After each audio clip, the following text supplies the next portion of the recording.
¿Por qué el Buen Fin está dañando al país? Un usuario compartió cómo se dio cuenta de que el Buen Fin es una estafa. El hombre estaba monitoreando el precio de un sofá en el que estaba interesado y dijo que varios meses antes de la gran rebaja de noviembre, el producto costaba 13,199 pesos. Pensó que ese precio bajaría para el Buen Fin, pero se sorprendió al ver que antes del Buen Fin, ese costo aumentó convenientemente hasta 15,000 pesos. Pero él no es la única persona que piensa que algunas tiendas aumentan el precio de los productos antes de esa fecha para fingir rebajas que son absolutamente falsas. La misma Profeco afirmó que tiendas como Chedraui han llegado a aumentar un 27% el precio de los productos una semana antes del evento, y cuando llega el día les ponen descuentos del 25%, así que en realidad el precio que pagan los clientes es 2% mayor al real. Incluso calificaron a esta tienda como el rey de las ofertas falsas. Otras tiendas llegan al extremo de poner descuentos de un solo peso a sus productos, como este mini componente Sony de 6,000 pesos rebajado a 5,999.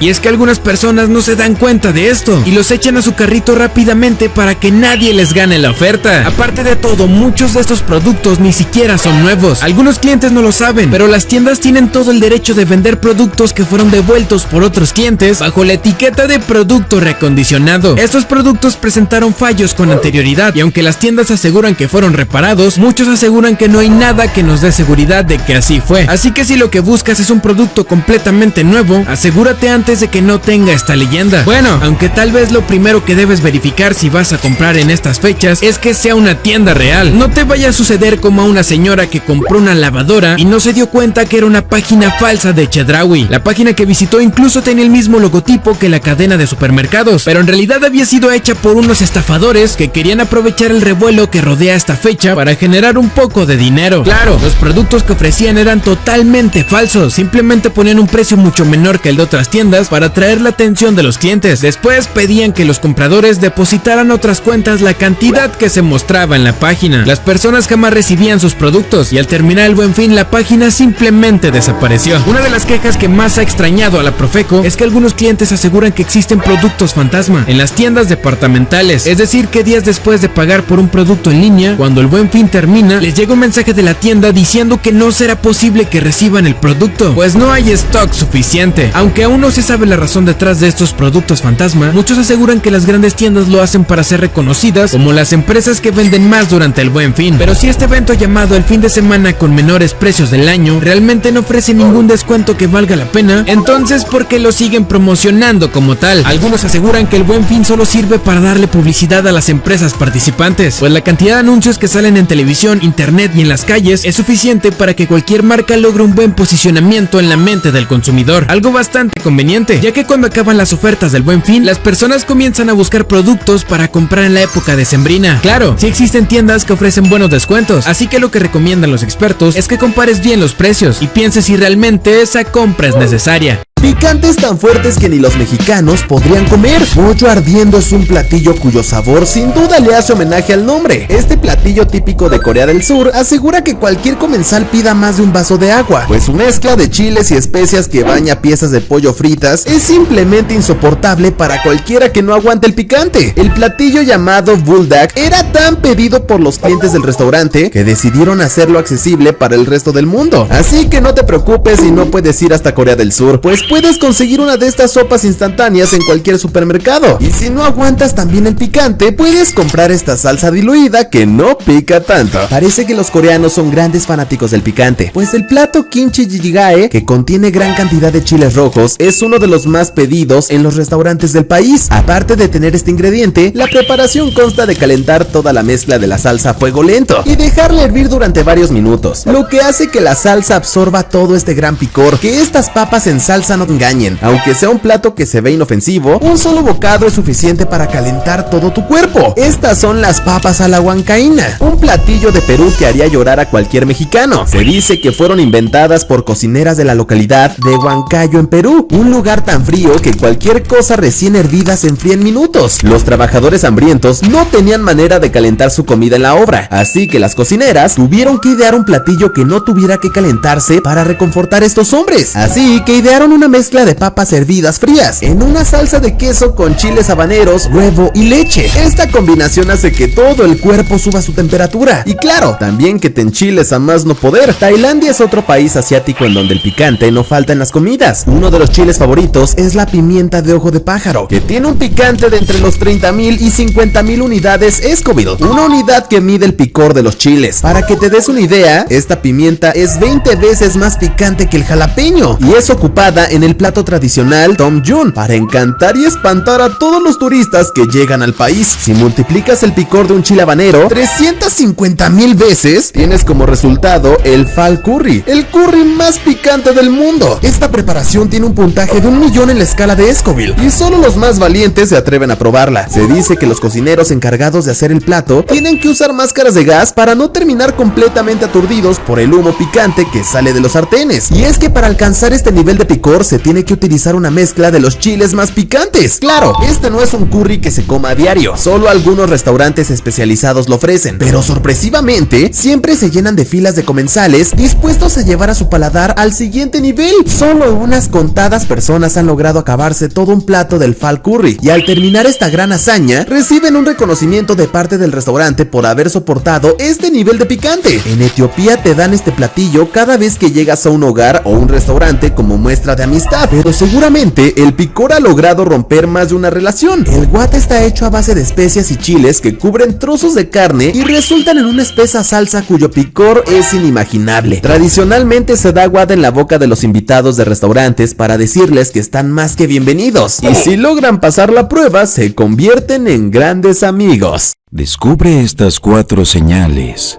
más aterradoras que nos indican que el multiverso existe. Número 1. El hombre de Tauret. Esta historia narra un incidente que tuvo lugar entre mediados y finales de la década de 1950. Un hombre presentó su pasaporte en el aeropuerto de Tokio, como cualquier otro pasajero esperando que se le permitiera pasar por la puerta. Toda su documentación estaba limpia y en orden, pero algo peculiar llamó la atención del personal del aeropuerto, y era que el país que había emitido el pasaporte no existía. Al parecer, su pasaporte había sido expedido por un país llamado Tauret. Los agentes de aduanas fueron informados de este extraño pasaporte y detuvieron al hombre para interrogarlo, por lo que le pidieron que señalara su país en el mapa. Y para su sorpresa lo que señaló fue el país de Andorra. El hombre insistió en que su país tenía unos 1000 años de antigüedad, y para demostrar que decía la verdad, le mostró a los agentes varios sellos y monedas de múltiples países que había visitado anteriormente por motivos de negocios. Los agentes aún no estaban del todo convencidos e investigaron un poco más, por lo que se pusieron en contacto con la empresa para la que trabajaba y descubrieron que era una empresa real, pero no en Tauret. También llamaron al hotel en el que el hombre insistía en que tenía una reserva, y también era real. Los agentes no pudieron detener al hombre por más tiempo, ya que todo era aparentemente legítimo. Pero la investigación siguió y se le permitió alojarse en un hotel cercano. Pero un guardia armado permaneció fuera de su puerta para vigilarlo. Tras pasar una noche, el hombre desapareció como si se desvaneciera en el aire y se llevó todos sus documentos sin dejar rastro. Y supuestamente no se le volvió a ver. Número 2. Autopista en Sevilla. Un hombre llamado Pedro Oliva Ramírez tomó un giro equivocado que cambió toda su vida. Esto ocurrió en España el 9 de noviembre de 1986, cuando Pedro conducía por una ruta atípica, pues se dirigía a su casa cuando se dio cuenta de que estaba pasando por una parte muy extraña de la carretera, pues una inquietante carretera de 6 carriles apareció ante él, pero no la reconoció en absoluto. A un lado de esta carretera, divisó un edificio alto que nunca había visto. Al principio todo parecía normal, pero en cuanto pasó una curva el entorno cambió por completo, pues observó una llanura a unos 100 metros de distancia, y allí había 5 o 6 edificios industriales. Tras darse cuenta del cambio absoluto de su entorno, sintió una sensación de calor que lo invadía y empezó a vivir un coro a voces que, según el relato, le decían que había sido trasladado a otro hemisferio. No sabía qué hacer y siguió conduciendo hasta que se encontró con una intersección en la que había señales que apuntaban a 3 direcciones diferentes. Tomó uno de los caminos asumiendo que se dirigía de nuevo a Sevilla, pero de la nada, su coche se detuvo repentinamente. Cuando miró por la ventana vio que estaba frente a su casa. Ramírez decidió investigar un poco, y mientras lo hacía se dio cuenta de que el trayecto habitual entre su casa y Sevilla duraba media hora, pero esa noche tardó 3 horas en volver. Número 3. Niños verdes de Woolpit. Esto ocurrió hace mucho tiempo, en el siglo III en el pueblo de Woolpit, y la historia cuenta que 2 niños pequeños con aspecto extraño aparecieron de pronto. Ambos eran hermanos, pero tenían la piel de color verde.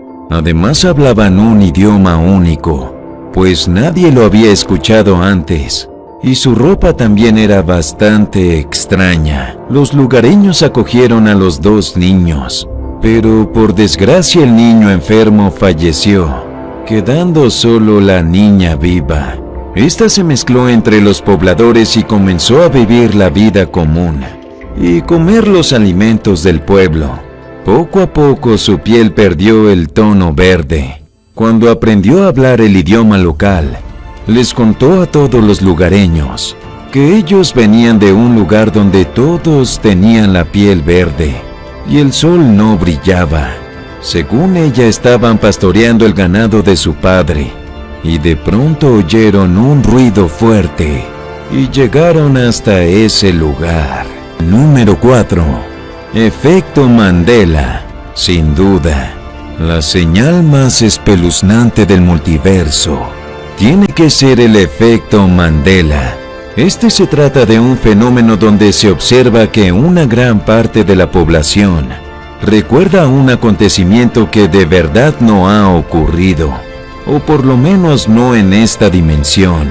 Este término fue introducido por primera vez por Fiona Brome, una investigadora paranormal, que se dio cuenta de que un grupo de personas de una conferencia a la que asistía en el 2010 compartían un mismo recuerdo, y era que Nelson Mandela había muerto en prisión en 1980, pero el expresidente estaba vivo e incluso había salido de la cárcel en 1990. Los entusiastas de la materia creen que el efecto Mandela es una clara muestra del multiverso y opinan que Nelson Mandela seguro murió en una dimensión paranormal. Gracias por visitar nuestro canal.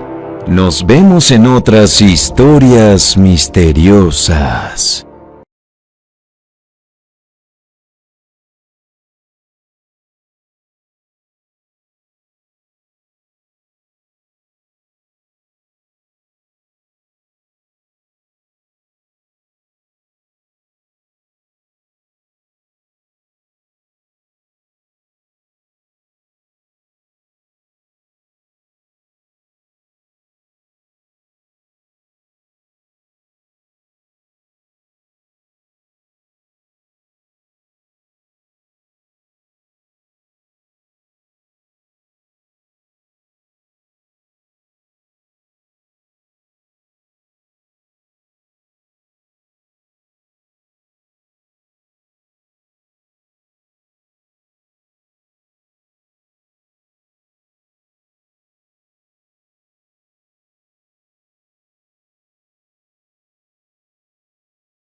¿A que no conocías estas criaturas prehispánicas? El pensamiento mágico siempre ha sido algo que ha acompañado al ser humano a lo largo de los tiempos. Dentro de los 4.500 millones de años que tiene la Tierra, el humano ha formado parte de su historia por alrededor de 315.000 años. Tantas civilizaciones, seres y sucesos históricos han sido descritas a través de los mitos, y estos varían según a la distinta cosmovisión y saberes ancestrales que cada cultura tiene, porque al final de cuentas, las historias son lo único que tenemos y no son más que simples manifestaciones del espíritu humano. Por eso, a continuación te presentaré algunas criaturas mitológicas de la época prehispánica. Otzcocolzec. En la región de Tula se cuenta sobre seres gigantes. Estos eran fantasmas y solo aparecían en las fiestas toltecas mientras los pobladores danzaban. Abrazaban y apretaban a sus víctimas con tal fuerza que les quitaban la vida. Por tal motivo, su primer ataque quedó grabado en la memoria de este pueblo, causando un gran pánico y temor por estas criaturas. Actualmente, aún existen mitos sobre diversas criaturas gigantes de la época prehispánica que cruzaban cerros con tan solo dar pocos pasos, en especial en la zona de Tula y Puebla. Xochitonal o Flor de Alma es una iguana de tamaño colosal dentro de la mitología mexica. Esta criatura custodiaba sumergida en las aguas negras del Apanuayo, uno de los lugares por donde los muertos tenían que cruzar para llegar al Mictlán y así conseguir el descanso eterno. Atotolín. Esta era una gran ave conocida dentro de la cultura mexica. Tenía cabeza grande, cuerpo largo, pico amarillo y extremidades cortas con manos humanas en lugar de patas, que habitaba en el lago de Texcoco. Se cuenta que esta ave se cazaba durante 4 días. Si se vencía ese plazo, esta ave lanzaba un canto que provocaba vientos fuertes y remolinos que hundían las canoas. Por otro lado, si lograban cazarla, al momento de abrir el estómago, se podía saber el destino del cazador. Si había un carbón, se sabía que el cazador tendría una muerte temprana. En cambio, si se encontraba una piedra preciosa, era augurio de un buen futuro para el cazador. El nahual. Actualmente, en muchos sitios se piensa que el nahual es un brujo capaz de transformarse en animal y que tiene esta habilidad para la práctica de la brujería. Algunas personas los consideran seres malos, mientras que otros los consideran como sujetos que tratan de comprender el mundo a través de la naturaleza. Dentro de la cosmovisión nahua prehispánica, se pensaba que todos los seres humanos nacemos con un espíritu animal que nos guía y nos protege por el resto de nuestra vida. Esta dualidad humano-animal permite mejorar nuestras cualidades. Por ejemplo, los que nacían con espíritu de lobo poseían un gran olfato, o el de alguna ave tenía alguna gran visión, entre algunos otros animales. El Camazotz, el hombre con cabeza de murciélago. Dentro de la cosmovisión maya y nahua es considerado el señor y dueño de los misterios relacionados con la vida curando enfermedades y la muerte cortando la vida. Se cuenta que esta criatura antropomórfica contaba con unas grandes alas con bordes filosos con la cual decapitaba a sus víctimas. El Ahuitzotl. Según los informantes del misionero Fray Bernardino de Sahagún, describen a esta criatura como un perrillo, con pelo muy lesne y pequeño, orejas pequeñas y puntiagudas, de color negro y una cola muy larga, en la cual en la punta de la cola tenía una mano. Con esta atrapaba a todo aquel que se acercara a las aguas y lo ahogaba.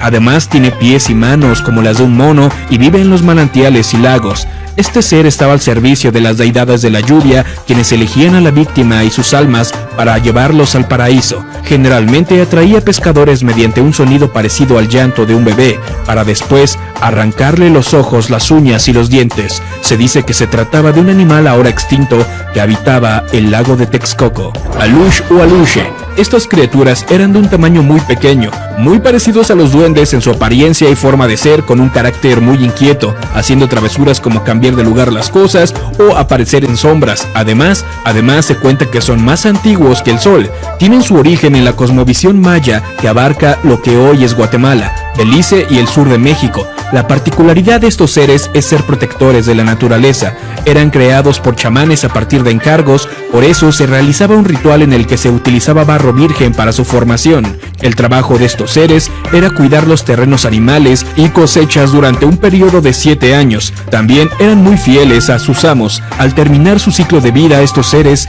se quedaban bajo la protección del dios del maíz, Yumkash, además de ser protectores del mundo subterráneo llamado Xibalbá. En la actualidad, la gente de la región maya aún cree en ellos y atribuyen desgracias como malas construcciones o desastres naturales al invadir terrenos sin hacer una ofrenda a estas pequeñas criaturas. Zulum. significa ansia de morir. Dentro del mundo maya, esta era una criatura nocturna monstruosa, un poco parecida al jaguar de color grisáceo con manchas y con una hilera de pelo en la cabeza hasta el lomo. Este tiene la capacidad de seducir y atraer a las mujeres para posteriormente devorarlas. Las indígenas que lo seguían jamás volvían a ser vistas. Tzitzimime. Entre las viejas historias se cuentan que la Tzitzimime, quienes eran mujeres esqueléticas, descarnadas y temibles, tenían garras grandes en sus manos, con grandes dientes y ojos en todas sus articulaciones. Se cuenta que estas criaturas descendían del cielo como bestias imponentes, jaguares o perros, para devorar a toda la humanidad antes de que los grandes terremotos acaben con todo el mundo. Entre la mitología mexica se dice que la última noche de cada siglo, las personas apagan todas las luces de la ciudad y se juntan en lo alto de la colina cerca de Iztapalapa para observar la estrella Yohuatechtli. Si a la medianoche la estrella no sigue su curso, significa que ha llegado el fin de los tiempos. ¿Qué te parecen estas criaturas? ¿Cuál es tu favorita? ¿Alguna vez te imaginas algún videojuego con estos seres mitológicos diferentes a los ya convencionales europeos? Pues quizá pronto lo veamos. Continúa viendo Rowan Master y síguenos para más videos así.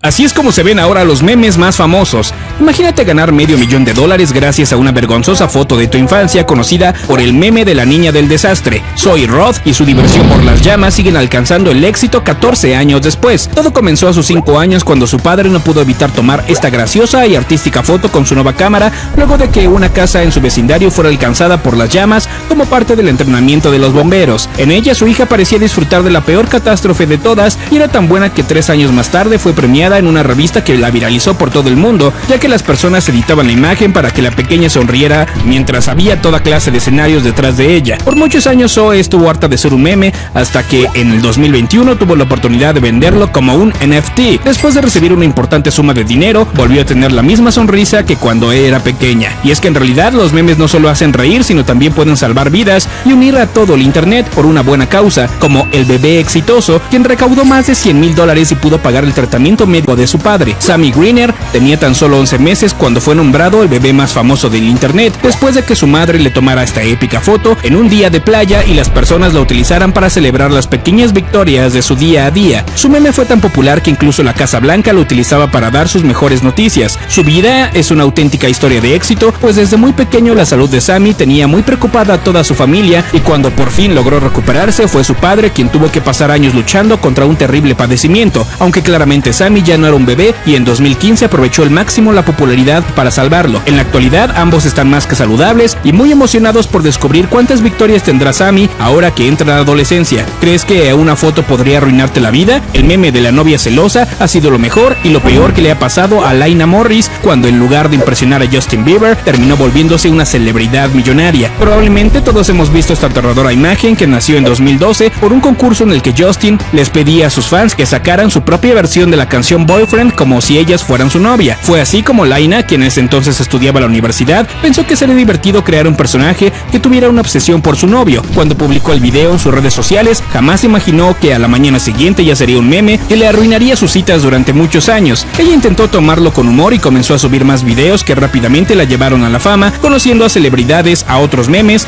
y siendo invitada a los mejores eventos del 2013. Pero bien dicen que lo bueno dura poco, ya que tan solo un año después estaba tan agobiada de todo que decidió buscar ayuda profesional y alejarse de las redes sociales. Desde el 2021 ha sabido cómo tomar ventaja de este capítulo de su vida, pues aunque sigue en internet, los comentarios ya no le afectan e incluso también pudo vender su imagen por $400,000. ¿O qué tal esta foto del anuario que el mundo tituló Mala Suerte Brian? En 2012, los mejores amigos de Kyle Craven habían subido esta foto a Reddit como una pequeña broma que todos comenzaron a usar para burlarse de las situaciones más desafortunadas y ridículas a las que nos podemos enfrentar. Pero más allá de verlo como una humillación, Kyle tiene mucho mejor sentido del humor de lo que podría parecer, y años después, aunque sigue siendo el cerebrito de la clase, también es un hombre que tiene la suerte de su lado, pues está felizmente casado con un trabajo estable y disfrutando de los beneficios de ser un meme mientras colabora con marcas como McDonald's y tiene todo tipo de mercancía con su rostro. Esta increíble obra de arte moderna fue tomado en el 2015 por un fotógrafo que deseaba retratar la infidelidad de una forma divertida, pero no fue hasta el 2017 que se utilizó por primera vez como un meme en Facebook para comparar la preferencia que tenían las personas entre dos bandas bandas de rock, y todos entendieron perfectamente el chiste utilizando al novio distraído para burlarse de las malas decisiones que solemos tomar. En la actualidad no se sabe en dónde están estos grandes modelos. Este hombre solo intentaba presumir sus felices vacaciones antes de convertirse en el meme más famoso de todos los tiempos y ser conocido como la incomodidad en persona. Oculta el dolor Harold es en realidad András Arato, un ingeniero eléctrico que realizó miles de sesiones de fotos publicitarias luego de que un fotógrafo viera sus publicaciones en Facebook y no pudiera resistirse a su encantadora sonrisa que pensaba era perfecta para transformarlo en modelo. Hace unos años, András confesó que terminó tan cansado de sonreír que al final en todas las fotos tenía esa misma expresión que para él ni siquiera era tan graciosa. Sin embargo, en 2014 el internet se divirtió ante sus caras que podían utilizarse en cualquier contexto, y aunque al principio se sentía muy avergonzado, poco a poco aprendió a aceptarlo al ver la alegría de todas las personas que se le acercaban para saludarlo y pedirle una foto. No, esta imagen no es editada, se trata de Kabosu, una singular perrita Shiba que el mundo entero conoce como Doge, y es tan poderosa que a sus 17 años tiene incluso su propia criptomoneda. Kabosu fue adoptada en 2008 por una amorosa mujer que la rescató de una granja japonesa, donde vivía en terribles condiciones. Ella la presumía sin parar en todas sus redes sociales, hasta que una de sus tantas fotos llamó la atención de todos sus amigos por su enorme cara de sorpresa que combinaba a la perfección con cualquier situación. Para el 2013 esta perrita ya salía en videos, programas de televisión e incluso se convirtió en la imagen de una moneda virtual. A pesar de su fama, por ahora su dueña solo procura que sus más de 400,000 seguidores estén seguros de que Kabosu disfruta al máximo sus últimos años de vida. ¿Qué harías si te volvieras un meme? ¿Te esconderías del resto del mundo o le sacarías provecho a tu fama? Déjamelo acá abajo en los comentarios. Muchas gracias por ver este video, continúa viendo Raven Master, nos vemos hasta la próxima. Por esto el cine mexicano es un fracaso. Casi el 90% de las películas mexicanas que se estrenan no obtienen suficientes ganancias ni siquiera para recuperar el dinero que costó hacerlas. Por ejemplo, esta película mexicana recibió 3 millones de pesos de inversión, pero a la fecha únicamente ha regresado 5 pesos de todo el dinero que utilizó. Sin embargo, esta no es la única película mexicana que ha fracasado en carteleras. De hecho, producciones recientes han recibido hasta 10 millones de pesos para su creación, pero únicamente han regresado la modesta cantidad de 7,000 pesos. Esto es una clara muestra de que las películas mexicanas por alguna razón no están obteniendo ganancias suficientes para devolver todo el dinero que se ha pedido prestado para su producción. ¿Pero por qué? Es obvio que el problema de la industria del cine mexicano es un problema complejo. Sin embargo, muchos expertos consideran que el principal problema viene directamente de lo que se enseña en las escuelas de cine. Un ejemplo de esto es que varias personas consideran que los estudios se enfocan en gran medida en los aspectos artísticos y de producción, lo cual tiene como consecuencia que se deje de lado otros temas muy importantes. Uno de los temas fundamentales a los que no se les presta suficiente atención es a la distribución, comercialización y demás aspectos monetarios de la industria del cine. Esto tiene como consecuencia que a pesar de ser un arte, en muchas ocasiones los creadores de películas mexicanas no tienen en suficiente consideración los aspectos monetarios fundamentales que hacen que el cine se vuelva un negocio exitoso. Como consecuencia, las películas mexicanas no son capaces de recuperar su inversión de dinero, no solo por la mala administración, sino por la falta de público. Últimamente se ha confirmado que las películas con más éxito en cartelera son las de género de comedia romántica. El problema es que esto ocasiona que cada vez más personas creen este tipo de películas porque es más probable que consigan más público que otros géneros más alternativos. Sin embargo, esto tiene como consecuencia que otros géneros queden completamente olvidados, pues no generan tanto dinero. Y aunque al público le llama la atención, hay un punto en el que simplemente se cansan del mismo tipo de películas una y otra vez, hasta que finalmente las personas pierden el interés y dejan de verlas en el cine. Sin embargo, dejar de hacer este tipo de películas y comenzar a hacer producciones de otros géneros es muy arriesgado, porque siempre existe la posibilidad de que el público no se sienta particularmente atraído al tema y pocas personas asistan a las funciones. Si pocas personas asisten a las funciones, significa que se compraron pocos boletos, y pocos boletos significan pocas ganancias para la película, pocas ganancias para pagar los sueldos de todos los involucrados en la producción, pocas ganancias para recuperar el dinero que se gastó y poco dinero para regresar lo que les prestaron. Por ejemplo, esta película pidió 10 millones de pesos al Fidecine, una organización que se dedica a prestar dinero para la producción de películas mexicanas. El problema es que la película solo se presentó en nada más y nada menos que 2 pantallas en todo el país, por lo que no logró recuperar una gran cantidad de dinero ni devolver el que le prestaron. Esta situación ha hecho que las películas mexicanas pierdan cada vez más credibilidad y los fondos como Fidecine y Foprocine tengan una imagen cada vez peor al ser inversiones que nunca reciben dinero de regreso. De hecho, de las 373 películas apoyadas por el programa de fomento al cine mexicano, solo 4 películas han regresado el dinero que recibieron de inversión. 173 películas no regresaron un solo centavo. La consecuencia es que los artistas tengan menos intención de crear películas interesantes y reflexivas, por lo que tengan que recurrir a comedias románticas sencillas y llamativas, con el único objetivo de que la gente las vea y se pueda recuperar la inversión que se hizo. El cine mexicano también tuvo su época de oro. Desde 1936 hasta el 1956 competía con las mejores producciones producciones de todo el mundo, pero con la llegada de las nuevas tecnologías en el cine americano y el recorte de presupuesto que tuvo el cine local en los 60s, esa gran época quedó en el pasado. Lamentablemente, las pocas ganancias que tienen las películas no son el único problema, pues también los fondos del estado destinados al cine han pasado por varios recortes en los últimos años. Esto está afectando a toda la industria, pues la Academia de Artes Cinematográficas del país suspendió los premios Ariel del 2023 hasta nuevo aviso. Estos premios llevan haciéndose desde 1946 y son los más importantes en el país en cuestión de cine, pero la asociación dijo que la crisis financiera por la que está atravesando el mundo del séptimo arte en México es tan grande que simplemente no hay recursos suficientes para poder hacer la premiación. De acuerdo con los voceros de la academia, hay alrededor de 85 millones de pesos que aún están esperando recibir de parte del fondo de la Secretaría de Cultura del país, y hasta que no lo reciban no podrán seguir trabajando en mejorar el cine en México. Solo es cuestión de tiempo para saber si el cine mexicano regresará algún día a su tan celebrada época de oro. Estos bancos mexicanos hicieron que tú y tus nietos tengan que pagar esta deuda. ¿Sabías que desde 1995 tú y todos los mexicanos están pagando una deuda que le pertenecía a bancos privados? Aeroméxico, Telmex, Fundidora Monterrey, Altos Hornos de México, todas estas empresas solían ser de propiedad pública, pero todo cambió cuando Carlos Salinas llegó a la silla presidencial en 1988. De acuerdo con las investigaciones, aparte de estas empresas, 18 bancos que hasta entonces pertenecían al Estado fueron entregados a empresarios privados que casualmente guardaban una relación de amistad muy estrecha con altos funcionarios del gobierno en turno, entre ellos Banamex, Bancomer, Serfin, Somex y Comermex. Gracias a esta privatización, el gobierno mexicano podría competir mejor con los mercados internacionales. Bueno, al menos eso era lo que afirmaba el secretario de Hacienda de aquel entonces, quien dijo que los recursos de las instituciones financieras podrían ser mejor aprovechados para beneficiar la situación del país al ser manejados de manera privada. Estas afirmaciones causaron que en general estos intercambios fueran bien recibidos por gran parte de la población mexicana, aunque claro, nunca mencionaron que esto haría que 23 familias se convirtieran en millonarias a costa de que la mayoría de habitantes fueran afectados por la gran crisis, y que aparte de todo, estos intercambios serían al borde de la ilegalidad. Para empezar, estas instituciones fueron prácticamente regaladas. El presidente Salinas afirmó que había vendido estas empresas en una subasta que había recaudado 39,000 millones de pesos. Este dinero se iba a destinar a un fondo de contingencia para tomar medidas que frenaran y redujeran la deuda del país, pero en los años siguientes se descubrió que en realidad ese dinero jamás existió, y es que estos empresarios que adquirieron estos grandes bancos no contaban con fondos suficientes para hacer transacciones de esa magnitud, así que estas ventas en subastas en realidad solo eran simulaciones de préstamos entre ellos mismos para asegurarse de que estas instituciones financieras quedaran a su cargo. Pero lo peor apenas estaba comenzando. Estos bancos comenzaron a dar créditos a prácticamente cualquier persona que los pidiera. El problema es que las tasas de intereses eran demasiado altas, pero las personas no dudaban en pedirlas, ya que la deuda externa del país era tan alta que la crisis ya les estaba afectando los bolsillos, así que preferían tener ese dinero aunque quedaran endeudados. Ante la incertidumbre económica, el gobierno acordó un fondo de ahorro seguro para que todas las personas pudieran guardar su dinero sin ningún tipo de riesgo, pero precisamente fue ese fondo el que causó la deuda que tú, tus hijos y tus nietos seguirán pagando durante toda la vida, el llamado FOBAPROA, el Fondo Bancario de Protección al Ahorro. Era un mecanismo que protegía a las personas en caso de que los bancos perdieran liquidez, es decir, en caso de que se fueran a la quiebra o que perdieran tu dinero. Claro, el que una persona pierda todos sus ahorros a causa de que un banco se quede en la ruina se puede evitar con un simple seguro internacional bancario, pero contratarlos significaría que los bancos tendrían que presentar comprobantes de ingresos que aseguraran sus fondos, cosa que ninguno de esos nuevos bancos privatizados tenían. Pero a pesar de no tener fondos, estas instituciones financieras comenzaron a otorgar préstamos millonarios a grandes empresarios para protegerlos de la situación económica. ¿Y de dónde provenían los fondos de estos préstamos? Pues muchos medios aseguran que de las cuentas bancarias de todas las personas que confiaban su dinero a estas instituciones. Aparte de todo, en ese entonces el tipo de cambio del peso mexicano estaba respaldado por algo llamado banda cambiaría, es decir, el Banco de México marcaba este valor basado en el flujo de dinero que entraba del extranjero. El problema es que Estados Unidos comenzó a sospechar de los actos que realizaban los bancos mexicanos y decidieron simplemente frenar el flujo de dólares que llegaban al país. Por supuesto que esto afectó a los nuevos bancos del país, pero eso no impidió que los préstamos millonarios respaldados por los ahorros de los habitantes se siguieran autorizando. Y es que tanto el gobierno como estos entes financieros sabían que cuando todo esto explotara, podrían ocupar el dinero que las personas habían confiado en su Fobaproa para respaldarse. Aún así, el presidente Salinas se negaba a ajustar el peso a su valuación real, pues un anuncio de devaluación significaría el fin de sus prestaciones políticas para que triunfara su sucesor al cargo, Ernesto Zedillo. Aunque una vez que Zedillo se convirtió en mandatario, advirtió que el peso ya no se encontraría marcado por esta banda cambiaría, sino por la oferta-demanda real del mercado internacional. Algunos aseguran que este anuncio no era más que un aviso a los empresarios millonarios para que cambiaran su dinero a dólares y no se vieran afectados por la inminente devaluación. Inevitablemente, la gran farsa del Fobaproa llegó a su fin. La devaluación llegó y los nuevos bancos privados anunciaron una deuda millonaria por haber inflado sus fondos para dar préstamos a los grandes empresarios. Y para subsidiar y ayudar a pagar esa deuda de los bancos, el presidente Zedillo activó el Fobaproa. De la noche a la mañana, los ahorros de millones de mexicanos que habían confiado en este fondo seguro habían desaparecido y habían sido destinados para salvar a estas instituciones. Pero ni siquiera el fondo del Fobaproa fue suficiente para pagar la deuda de 552,300 millones de pesos que estos nuevos bancos habían dejado. Esta deuda equivalía al 11% de toda la economía mexicana de aquel entonces, y en lugar de que los bancos se encargaran de pagarlo, el gobierno anunció un plan de rescate bancario con el que convertirían esta deuda privada en pública, y no solo destinarían los fondos del Fobaproa, sino también fondos públicos. Es decir, gran parte de los impuestos que pagan los contribuyentes del país hasta el día de hoy siguen siendo destinados para cubrir esta deuda y salvar a estos bancos. 14 de los 18 bancos que se beneficiaron terminaron declarándose en bancarrota, pero aún existen 4 de estos que siguen funcionando: Bancomer, Banamex, Vital y Banorte. Miles de mexicanos salieron a la calle a protestar ante estos hechos, aunque claro, los reportes oficiales dijeron que todo se encontraba bajo control y que el hacer pública una deuda que pertenecía al sector privado era necesario para frenar una crisis económica aún más grande que la que sacudió al país durante los 90s. ¿Y tú qué piensas? ¿Crees que lo que hicieron estos mandatarios fue realmente necesario?